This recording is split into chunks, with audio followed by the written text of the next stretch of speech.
Ce 29e Conseil des ministres en date du 11 septembre 2013 a pris un décret en faveur du déploiement du personnel féminin de la police nationale et de la gendarmerie nationale en matière de mission de maintien à la paix. Les contingents masculins sont beaucoup plus élevés parce que depuis des années, que ce soit la gendarmerie ou la police nationale, ça a toujours été des corps où les hommes ont été prioritairement recrutés. Et maintenant, nous avons des femmes des personnels féminins qui travaillent dans ces différents corps.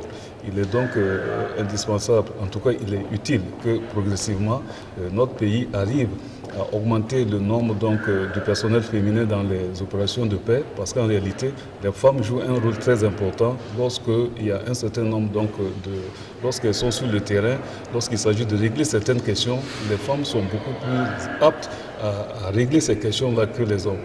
Des mesures sociales ont également été prises, dont la dotation des écoles primaires en kit d'éclairage solaire, un décret relatif au code de déontologie des infirmiers, des médecins et des pharmaciens. Les ministres concernés s'expliquent. Nous avons introduit surtout les kits qui sont des lampes pour alimenter l'éclairage au niveau des écoles.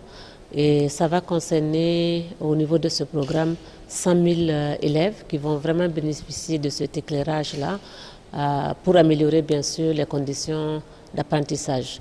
Il faut reconnaître que c'est une expérience que nous avons avec la Chine-Taïwan qui nous appuie dans le cadre de la coopération entre le Burkina et la Chine. Aujourd'hui, nous avons donc adopté 3 codes de déontologie, notamment concernant les médecins, concernant les pharmaciens et concernant les infirmiers et infirmières. Les 2 autres codes vont venir par la suite, celui des médecins, des chirurgiens dentistes et des sages-femmes qui sont en finalisation.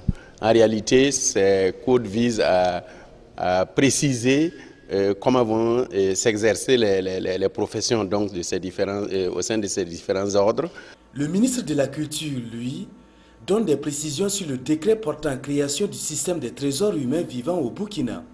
Dans nos sociétés, vous avez des gens qui, dans le domaine de l'agriculture, dans le domaine de l'art, dans le domaine de la médecine, ont un savoir-faire qui malheureusement disparaît lorsque ces personnes-là décèdent.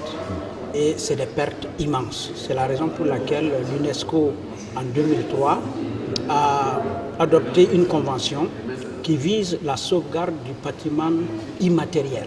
Et c'est dans ce cadre-là qu'il a été préconisé la mise en œuvre de systèmes de trésors humains vivants. Le ministre des Droits humains et celui de la Jeunesse ont fait une communication relative, respectivement à la prochaine édition de la Semaine nationale de la citoyenneté SENAC 2013 et le concours Grand Prix du secteur informel. Le secteur informel au Burkina Faso constitue ce qu'on appelle le 2e bassin pourvoyeur d'emploi. Donc vous voyez que c'est un secteur très très important après le secteur rural et il est de bon ton que les plus hautes autorités du pays marquent, en tout cas envoient un clin d'œil, n'est-ce pas, à ce secteur pourvoyeur d'emploi-là pour l'accompagner dans le sens d'aller dans un format beaucoup plus structuré et beaucoup plus organisé pour une meilleure contribution au développement socio-économique du Burkina Faso. Alors on en est à la 9e édition et plus de 1000 acteurs vont être touchés. Et cette année, la particularité, c'est que nous allons mener beaucoup d'activités à l'endroit des élèves, mais également à l'endroit du secteur informel. Et ces activités de sensibilisation et d'information vont concerner surtout la sécurité routière, vont également concerner le respect des biens publics, par exemple, et également les droits et les devoirs de citoyens de manière générale.